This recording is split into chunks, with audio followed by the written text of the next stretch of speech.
1925 ఫిబ్రవరి 3వ తారీఖు అనగా ఈ రోజే మనకి మొట్టమొదటి ఎలక్ట్రికల్ ట్రైన్ అన్నది మన ఇండియాలో రన్ అయింది. సో ఇప్పటికి మనకి 100 ఇయర్స్ అవుతుంది అనమాట ఎలక్ట్రికల్ ట్రైన్స్ మనం స్టార్ట్ చేసి.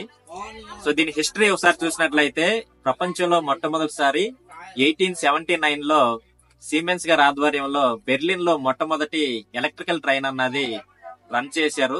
అది 300 మీటర్లు రన్ అయిందనమాట.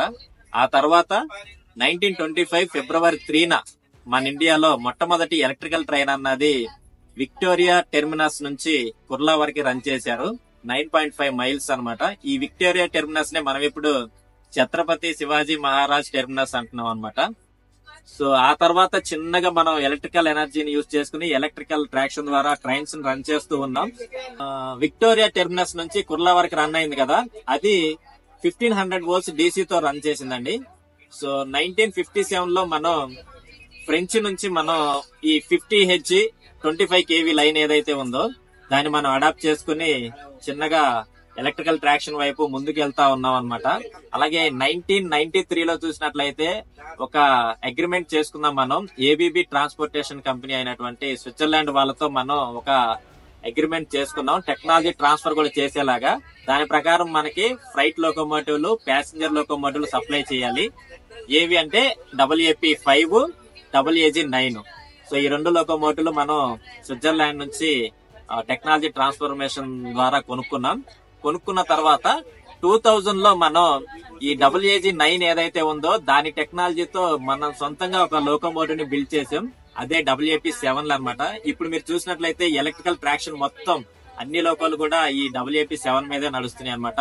WAP5, WAG9 GTOలు యూజ్ చేసేవాళ్ళు అనమాట. GTO అంటే గేట్ టర్న్ ఆఫ్ థైరిస్టర్స్ అనమాట. సో అవి ఎక్కువ పవర్ ని కన్జ్యూమ్ చేసుకుంటాయి, అలాగే స్విచ్చింగ్ ఫ్రీక్వెన్సీ కూడా తక్కువ ఉంటుంది.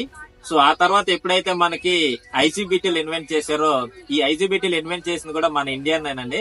సో డాక్టర్ బాలిగా గారని ఈ మన బెంగళూరు అతనే.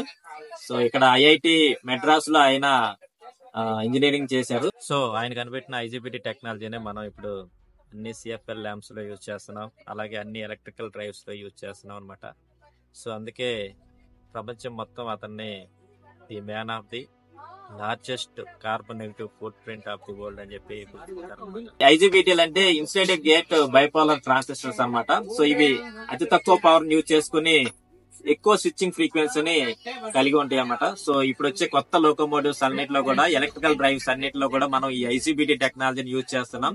So steam locomotives, diesel locomotives, electrical locomotives. So ఎందుకు మనం ఎలక్ట్రికల్ లోకోమోటివ్ సైడ్ ఇంత శరవేగంగా వెళ్ళాము అంటే, సో ఎలక్ట్రికల్ లోకోమోటివ్స్ లేదా ఎలక్ట్రిక్ ట్రాక్షన్ కున్న అడ్వాంటేజెస్ అనమాట. సో ఫస్ట్ అడ్వాంటేజ్ వచ్చి దీనికి టార్క్ ఎక్కువ ఉంటది అనమాట, అంటే ఎక్కువ లోడ్ లాక్కలుగుతూ ఉంటుంది. రెండోది వచ్చేసి మెయింటెనెన్స్ ఫ్రీ. సో తక్కువ మెయింటెనెన్స్ యూజ్ చేసుకుని మనం ఎలక్ట్రిక్ ట్రాక్షన్ ని యూజ్ చేయొచ్చు. మూడోది వచ్చేసి ఇప్పుడు గ్లోబల్ వార్మింగ్ ఫేస్ చేస్తున్నాం కదా. సో ఈ గ్లోబల్ వార్మింగ్ తగ్గించాలంటే ఈ కార్బన్ ఉద్గారాలు ఏవైతే ఉన్నాయో వాటనేది తగ్గించడం కోసమే మనం ఎలక్ట్రికల్ ట్రాక్షన్ ని ఈ 4-5 ఇయర్స్ లో అతి వేగంగా మనం 100% ఎలక్ట్రిఫికేషన్ వైపు మనం మూవ్ అవుతున్నాం అనమాట. సో దానిలో భాగంగానే ఈ 100% ఎలక్ట్రిఫికేషన్, హైడ్రోజన్ ట్రైన్స్, అధునాతన ఎనర్జీ ఎఫిషియెంట్ అయినటువంటి ఈ వందే భారత్ ట్రైన్స్ ని తీసుకొస్తున్నాం.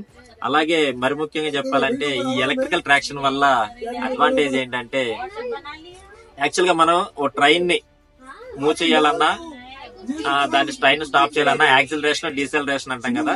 సో ఎలక్ట్రికల్ ట్రాక్షన్ లో అడ్వాంటేజ్ అంటే హై యాక్సిలరేషన్ ఉంటుంది, అలాగే హై రిటార్డేషన్ లేదా హై డీసెలరేషన్ ఉంటుంది అనమాట. అలాగే ఈ మెకానికల్ బ్రేకింగ్ అంటే మనం వెళ్తున్న ట్రైన్ ని ఆఫ్ చేయాలంటే బ్రేక్స్ యూజ్ చేసి, మెకానికల్ బ్రేకింగ్ యూజ్ చేసి స్టాప్ చేస్తాం. కానీ ఎలక్ట్రికల్ లోకోమోటివ్స్ దగ్గరికి వచ్చేసరికి మనం ఈ బ్రేకింగ్ కూడా ఎలక్ట్రికల్ బ్రేకింగ్ యూజ్ చేస్తాం. అంటే ఎలాంటి ఫిజికల్ గా మెకానికల్ బ్రేకింగ్ లేకుండానే ఎలక్ట్రికల్ మోటార్స్ నే జనరేటర్ కింద యాక్ట్ చేసి రీజనరేటివ్ బ్రేకింగ్ అంటాం అనమాట. దాన్ని యూజ్ చేసి మనం స్పీడ్ ని కంట్రోల్ చేస్తాం.